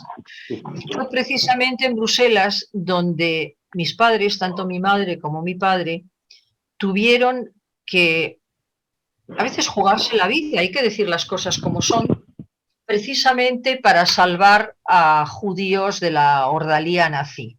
Entonces, con esto le quiero decir que el amor de los sefarditas con España se ha mantenido, pero también el de los españoles con los sefarditas. No podemos olvidar que los edictos para protección de los sefarditas que el rey Alfonso XIII dictamina en 1924 le hacen acreedor del título de Salvador de los pueblos perdidos de España. Entonces la historia es muy larga y la historia hay que concebirla en todas sus épocas y en todas sus situaciones. Y como le digo, ¿por qué no le pregunta usted a sus amigos sefarditas que por qué no se acuerdan de la expulsión en Inglaterra o la expulsión en Francia, que fue mucho más drástica? Porque en España es verdad que el Papa insistió mucho en la expulsión de los judíos, pero en España muchos se quedaron con sus tierras, con sus bienes y prosperando. Como le digo, Luis de Santángel, el responsable de las finanzas de la Casa Real. Entonces a mí me parece que hay un poco de injusticia en valorar a España como la única en hacer algo que se había hecho anteriormente en otros países europeos y de una manera mucho más drástica que en España. Sí, señor, muy bien. ¿Satisfecho? Sí, por supuesto. Vale, de acuerdo. Pasamos entonces a Andrés Manco. Preséntese, por favor. Muy buenas tardes. Sí, Buenas tardes, Andrés. Mi nombre es Andrés Manco David, desde Colombia. De Colombia. ¡Viva Colombia! ¡Qué tierra tan bella! Sí, la tierra del café. No solo eso, de buena gente. Sí, sí. Es para agregar unas citas que he encontrado. Leo textualmente. Eso es algo escrito por la reina Isabel a Nicolás de Obando, que era el gobernador de Santo Domingo. La República Dominicana, sí, vamos, de la hoy República Dominicana, Santo Domingo en aquella época. Bueno, dice así: fomentar los matrimonios mixtos, que son legítimos y recomendables porque los indios son vasallos libres de la corona española. Esto en el año 1503, más antiguo que el breviario de Isabel la Católica. O sea, ya desde ahí, y más atrás hay otro, de Isabel, la reina Isabel, en los viajes desde Colón. O sea, 1490 y algo, ¿no? Bueno, dice: ordeno asimismo tratar a dichos indios muy bien y con cariño y abstenerse de hacerles ningún daño, disponiendo que ambos pueblos debían conversar e intimar y servir los unos a los otros en todo lo que puedan. O sea, se veía claramente. Sí. Dígame. O sea, no, le iba a decir que me parece unas frases magníficas y que desde luego lo primero que voy a hacer es buscarlas, porque me parecen que reflejan magníficamente bien el pensamiento de Isabel. Y además demuestran lo que fue el mestizaje, que fue la gran riqueza de nuestros países, ¿no? Sí, o sea, había una mentalidad muy futurista. Sí, muy abierta, muy moderna, es verdad. O sea, muy futurista, porque sabía que al mezclarse los dos pueblos se crearía algo nuevo, un mestizaje. O sea, un pensamiento muy futurista de la reina Isabel. Fíjese usted que, por ejemplo, crea ese mestizaje, crea personajes tan importantes para la historia de la cultura universal, como el Inca Garcilaso, por ejemplo, o Sor Juana Inés de la Cruz. Son productos clásicos del mestizaje, gentes de gran cultura, de gran valor. Sí. En fin, ejemplares. y muchos más, sí, muchos más. Fue pues el hijo de Cortés, el hijo que estuvo con Malitzin, doña Marina, que fue, estuvo en la corte con Carlos II. Se educó con Felipe II, en efecto, se educó con Felipe II. Sí, o sea, pero además fue un hombre muy valiente, fue un gran soldado, se luchó con su padre en Argel, en la tremenda derrota de Argel, acompañó a su padre en la batalla de Argel, y luego también luchó con el ejército español constantemente, con gran valentía y haciendo país, vamos, esforzándose por el país que era el suyo. Muy bien. Andrés, ¿algo más? Ricardo Rodríguez. ¿Se presenta? Sí, muy bien. Buenas noches, doña Pilar. Buenas noches, don Ricardo, ¿cómo está? Y muy agradecido por la conferencia que nos ha brindado. Le saludo desde Perú.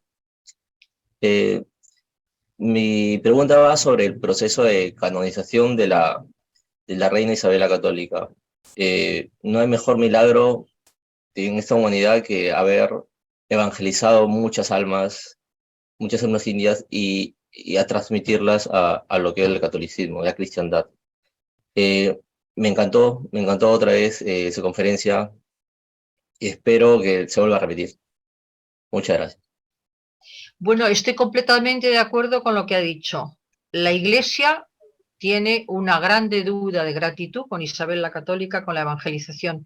Y vuelvo a repetir la frase de San Juan Pablo II, que a mí se me ha quedado en la cabeza para siempre.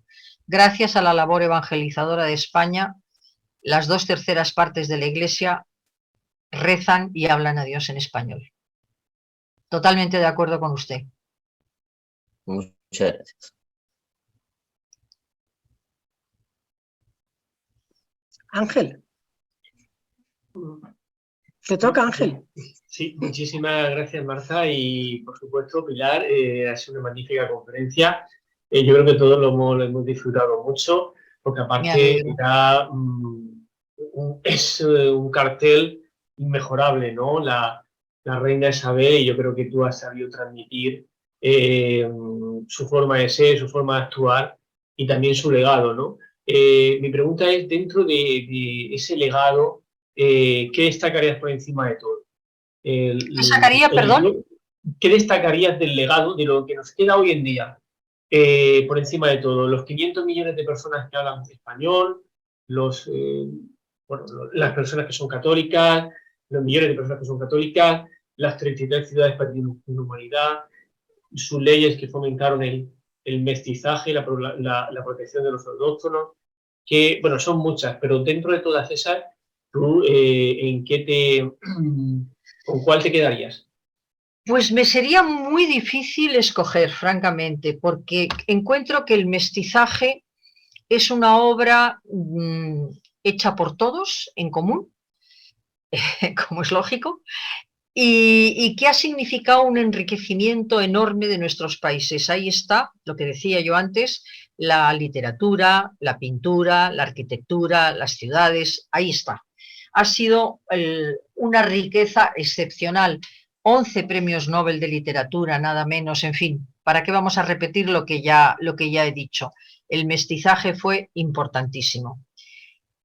El descubrimiento, pues el descubrimiento y la unión de los dos, de las dos partes del Atlántico, a mí me parece de una importancia inmensa, porque además el llegar a América significó el dar el paso más allá y llegar incluso a Asia. Y como decía antes en la charla, que se unieran por medio del tornaviaje 3 continentes, y la influencia inmensa, la impronta que tuvo la unión con Asia en toda Europa, desde el punto de vista comercial, botánico, farmacéutico, medicinal, cultural, en fin.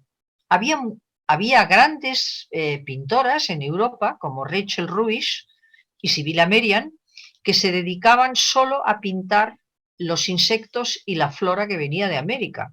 Tal fue la impronta cultural de lo que se descubrió en América, en Europa. Y luego, quizá para mí, las dos más importantes, es que me sería muy difícil elegir entre las dos más importantes para mí, porque que hubiera una mujer que se dedicara y que comprendiera que la mujer no tenía solo derecho a la educación, sino que la educación sería la puerta de su libertad, a mí me parece de una importancia total y absoluta. Pero también los derechos humanos, que hubiera en esa época gente que pensara en proteger al más débil, como debe de hacer siempre la persona que tiene privilegios. Lo que tiene que pensar siempre es en proteger al más débil. Entonces, para mí sería muy difícil escoger entre la educación de la mujer, que significa la puerta a la libertad, y los derechos humanos, que significan la dignidad para todos los hombres y mujeres. Muchas gracias, sí, es una buena respuesta, muchas gracias, y felicitar también a las compañeras que están conduciendo el programa de hoy magníficamente. Pues Marta, cuando quieras, continúa. Sí, pasamos a José Raiz. Buenas noches, José. Buenas noches, José. No se le oye.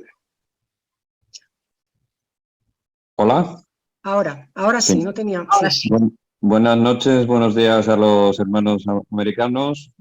Soy malagueño, estoy en Mallorca ahora. Muy interesante la conferencia, muchísimas gracias, señora de Arispe. Muchas gracias. Yo trataré de ser breve porque creo que ya se ha hablado mucho de todas las aristas y dimensiones de esta gran mujer y de su obra, pero quisiera subrayar algo que se ha dicho quizá en menor medida y algo que yo por lo menos no he escuchado, pero creo que es importante. La Reconquista de Granada muestra los valores, Isabel muestra los valores humanos y su capacidad militar y política en el más amplio sentido de la palabra. El concepto de Hospital Real, que es un edificio muy importante en la ciudad de Granada, es el concepto que se deriva de los hospitales de campaña que por primera vez en Europa se crean para ayudar a los soldados que caen heridos o incluso muertos.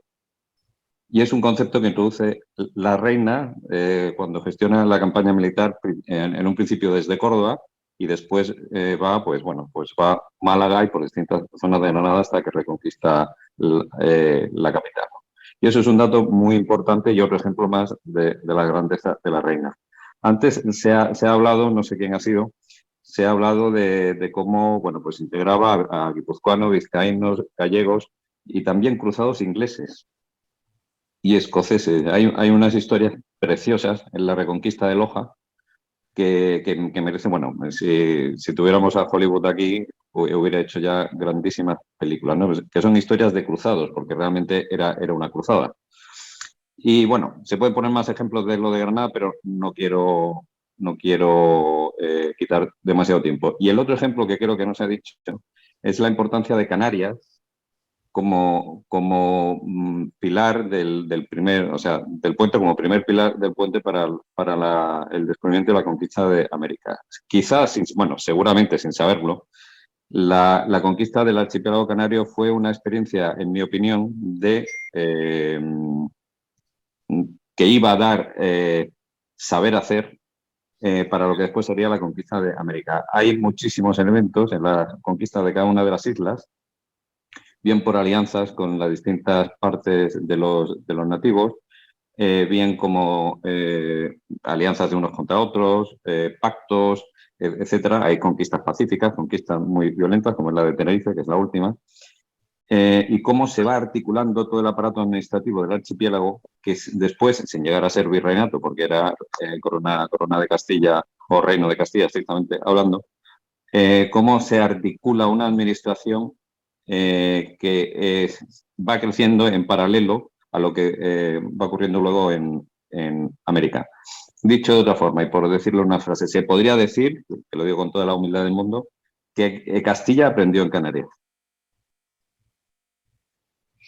Bueno, vamos a ver, por partes. Estoy completamente de acuerdo que en Granada había 3 hospitales importantísimos, el Hospital Real, y había también y muy temprano, 1501, 1503 y 1504, pero además había un hospital dedicado exclusivamente para las mujeres, que es otra nota, yo creo, importante de la dedicación y de la preocupación de la reina Isabel por el mundo de la mujer.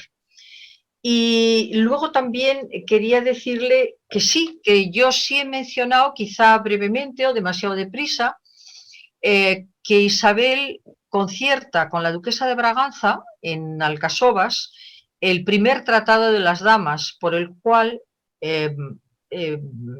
Castilla admite la navegación portuguesa hacia Guinea y sin embargo Portugal acepta los derechos de Castilla sobre Canarias.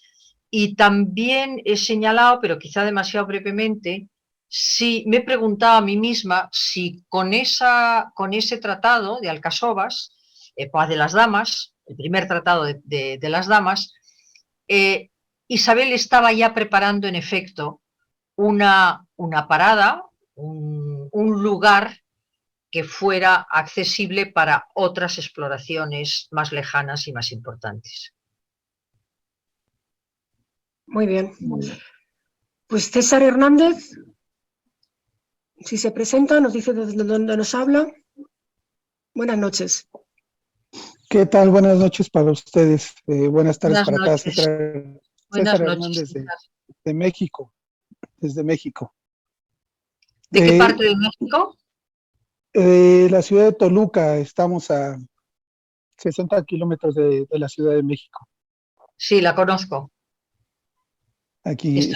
Sí, la conozco. Estuve allí con mi marido hace muchos años. Ya. Un gusto. Que hayan dado Bello bello México, un país bellísimo. Es muy bello y gracias al legado cultural de la hispanidad, ¿no? Gracias a ello también. Bueno, aquí quizá pregunta, comentario. La reina Isabel como tal, la grandeza de reina, la grandeza de evangelizadora, de educadora, de civilizadora, etcétera, etcétera. La grandeza de la reina Isabel de España obviamente tiene un origen, tiene una formación previa. Pudiéramos entender que la misión o la formación de la hispanidad, de la idea de la hispanidad y hacia dónde tiene que ir, puede llegar a ser que tenga su culmen o su punto más alto con la reina Isabel, todo esto construido desde siglos antes con la reconquista espiritual, y poco a poco se fue formando la idea de la hispanidad, la misión de la hispanidad, la cuestión de la educación que va de la mano con la parte de la cristiandad que formó a la reina Isabel. Pudiéramos hablar entonces que con la reina Isabel alcanza su pico más alto de la hispanidad y de ahí toda esa labor tan grande que llegó a ser. Pues coincide usted nada menos que con Francis Bacon. Francis Bacon dijo que la actividad, que la acción de la reina Isabel originaría inmediatamente la grandeza de España. Esa es la frase de Francis Bacon. O sea que coincide usted con uno de los grandes filósofos del siglo XVI inglés. Genial. Muy bien, yo antes perdón, César.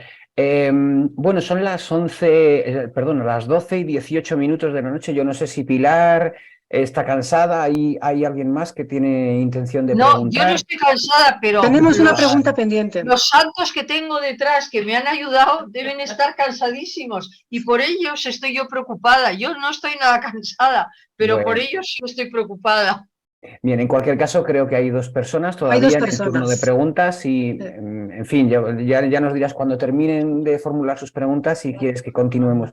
Yo quería comentar una cosa con respecto a lo que ha dicho el compañero de Málaga que vivía que hablaba de las Islas Canarias, y es que en la ciudad donde yo vivo, en Calatayud, en la provincia de Zaragoza, tenemos el orgullo de decir que aquí es donde se firmó el tratado de los Reyes Católicos. Aquí estuvieron los Reyes Católicos firmando el tratado con Juan de Guanarteme de anexión de las Islas Canarias a la Corona de Castilla. Fue aquí en la iglesia de San Pedro de los Francos, sí. Muy bien, pues nada, simplemente era eso, comentar lo de en fin, naturalmente la hora, llevamos casi 2 horas de charla. Yo sé que a la gente le encanta que cuanto más largas sean mejor, pero claro, hay que contar con la persona que lleva hablando toda la noche si puede seguir o no. Dicho esto, Marta, si quieres dar paso Pues a los... tenemos 2 turnos pedidos, que son, el siguiente es Saúl Martínez. Si hace el favor, se presenta. Buenas noches desde España. Sí, buenas noches de España, buenas tardes aquí en México. ¿Se me escuchan ahí bien? Le escuchamos bien, sí. Escuchamos perfectamente. Perfecto. Buenas Cerca noches, de la Saúl. Ciudad de México, buenas tardes, en la ciudad de Cuautitlán Izcalli, se significa tu casa entre los árboles en el idioma náhuatl. Mi pregunta para la ponente es la siguiente. Yo vi la serie esta de Isabel que se vio ahí en la televisión. Yo creo que vi casi toda la serie, un 70% de la serie. Algunas partes también me parecieron, algunas partes me gustaron mucho, me gustó mucho la actuación de la actriz. Algunas partes, sobre todo de la Inquisición, se me hicieron un poco exageradas, que fomentaban la leyenda negra. También la descripción de los judíos también se me hizo que fomentaban la leyenda negra. Pero me gustaría saber si usted la vio y que nos dé su impresión de esa serie. Yo la vi y me gustó bastante, la verdad. Hubo algunas cosas que no me gustaron tanto, pero luego una segunda parte, vamos, no una segunda parte, sino la vida de Carlos I y su encuentro con Isabel de Portugal, y yo creo que ahí lo hicieron todavía mejor. Creo que ese tipo de series bien hechas con respeto y con dignidad son muy necesarias para conocer nuestra historia de una manera visual. Sí, ya en la de Carlos Emperador sí como que se corrigió un poquito el rumbo que le querían dar a la serie, pero sí siento que, por ejemplo, en Isabel sí plasmaron la leyenda negra con la Inquisición y con la expulsión de los judíos. Sí, en cuanto a la leyenda negra, yo encuentro que hay que ser muy riguroso y contar los datos y los hechos y dejar que los demás saquen las conclusiones. Yo, por lo menos, cuando preparo alguna conferencia, lo que quiero es dar datos y hechos como he hecho en la mía. Y a mí me gustaría que en las series también fueran con rigor a tratar tanto el tema de la leyenda negra como el de la Inquisición. Muy bien, pues creo que nos queda una mano levantada, que se llama Jo. Buenas noches. Buenas noches. Hola, buenas tardes acá en México, desde la Ciudad de México. Buenas noches allá en España. Buenas noches. Buenas noches a México. Buenos de días. hecho, mi pregunta, no, todas son tardes, acá son las 4:22. Bueno, de hecho mi pregunta era como la de la persona que preguntó antes. Se han visto en el cine y en la televisión varias adaptaciones de La Reina. Mi pregunta era cuál es la que a usted le parece ha sido la mejor. Acá en México se vio mucho la serie de Isabel. De hecho la transmitieron en 3 ocasiones, las 3 temporadas en el canal 22, porque la gente la pedía mucho, gustaba mucho. Si me preguntas, a mí me gustó la serie de Isabel, sí, lo he dicho antes, a mí me gustó mucho. Hubo alguna cosa pequeña que yo la veía de una manera diferente, pero cada uno tiene su forma de verlo. Pero básicamente los hechos y los datos eran correctos. Y luego hubo, por ejemplo, una película, curiosamente, de Ridley Scott, del magnífico Ridley Scott, que es un grandísimo director, con películas verdaderamente apoteósicas como Gladiator o El Reino de los Cielos. Y sin embargo, a Isabel no la entendió.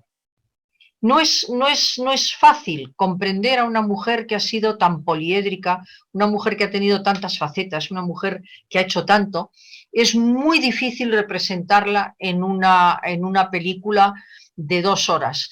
Creo que es mucho más interesante representarla en una larga serie, como hacen, por ejemplo, los ingleses con esas series de tantas y tantas temporadas en las que se pueden contar muchas más cosas y profundizar mucho más en el personaje. Sí, no, definitivamente. La verdad es que acá entre las compañeras en la universidad era comentar al otro día, porque solo la pasaban los días martes, y eran cosas que pues no se habían estudiado desde el colegio o de plano desconocíamos tanto de la reina como de la parte histórica de España, de cómo llegan a descubrir América, y eso fue realmente, desde mi punto de vista, muy bueno porque va subsanando ciertas cosas que van quedando en un vacío en nuestra historia, porque nosotros llegamos a decir, bueno, es que también es nuestra historia y podremos decir que también es nuestra reina. Absolutamente, está usted, lo que ha dicho me encanta, porque es que es muy importante pensar que somos un mismo pueblo a 2 lados del Atlántico, pero somos el mismo pueblo, con la misma cultura, con la misma religión, con la misma raza, y que nuestra historia es la historia común. Es nuestra historia común y por lo que yo les he dicho creo que podemos estar muy orgullosos porque tenemos grandes escritores, grandes arquitectos, grandes navegadores, grandes botánicos. Estemos orgullosos de lo que tenemos mucho que celebrar. Sí, realmente sí. Muchas gracias por su ponencia. Muchas gracias a usted. Muy bien, pues de momento no hay ninguna mano levantada. En España son las 12:25 de la noche, ahora mismo somos 64 personas conectadas, pero creo que hemos llegado, Alberto, a 95 por ahí, ¿verdad? Espero sí, que... Sí, no, hemos estado casi toda la noche por encima de los 90 espectadores, que, bueno, por otra parte, es el máximo, o sea, el máximo de personas que admite la sala son 100, o sea que en algún momento ha podido incluso quedarse alguien fuera. Sí, no, y bueno, auguro un gran éxito también en el canal de YouTube para esta charla, no solamente en la transmisión en directo, sino también en la posterior publicación en YouTube. Espero que Pilar Aristegui se haya encontrado tan a gusto como los demás. Tenemos a Damián Petrillo. Yo me he encontrado muy a gusto, no estoy nada cansada, lo que estoy preocupada es por Miguel Bertodano, que ha venido a ayudarme porque soy un desastre para todas estas cosas técnicas y está detrás de mí, gracias a él he podido hacer la conexión, y a mi adorable amiga Mai, que también está aquí escuchando, y a mi adorable hijo, que también está escuchando. Yo no estoy nada cansada, pero quizá ellos sí lo estén. Ya, un saludo, Miguel. Yo lo he disfrutado muchísimo, muchísimo. Para mí es un honor hablar de la reina Isabel y espero que os haya sido útil. Esperemos. Vamos, que mi persona os haya sido útil. Buenas noches, Pilar, soy Fátima. Enhorabuena. Muchas gracias, Fátima. Espero, como os decía, haber sido útil a esa magnífica asociación que es Héroes de Cavite, que trabajáis tanto por una idea que es importante y que puede cambiar la sociedad y puede cambiar el mundo. Muy bien. Tenemos a Damián Petrillo, si nos promete ser muy breve. Sí, brevísimo. A raíz de lo que acaba de decir Pilar, sobre que somos un mismo pueblo de uno y de otro lado de los 2 hemisferios, precisamente la Constitución de Cádiz ponía eso en la Constitución, los españoles de ambos hemisferios, y eso se perdió en la Constitución del 78, lamentablemente. Nada más que eso quería decir. Pues volvamos a ello. Exacto. Gracias. Buenas noches, Alberto, buenas noches, Ángel, buenas noches, Alicia y Marta, que no la veo ya, pero buenas noches a todos. Un saludo grande. Lo he pasado muy bien. Muchísimas gracias. Pues la verdad es que, Pilar, todos lo hemos pasado muy bien, y ya sabes que esta casa es tu casa y seguramente más adelante pues podremos ver organizar alguna conferencia más y nada, ya vamos hablando. y vamos... Yo le tenía mucho miedo a esto, ¿eh? Me parecía muy frío eso de no ver a la gente, porque yo estoy acostumbrada a las conferencias en que estoy cerca de la gente y les estoy mirando y estoy viendo cómo reaccionan, si se aburren, ni se aburren, si hay que contar una anécdota. Pero ha sido un reto para mí, me lo he pasado divinamente, pero muy ayudada por Miguel Bertodano, por Mai y por mi hijo Carlos, debo decir.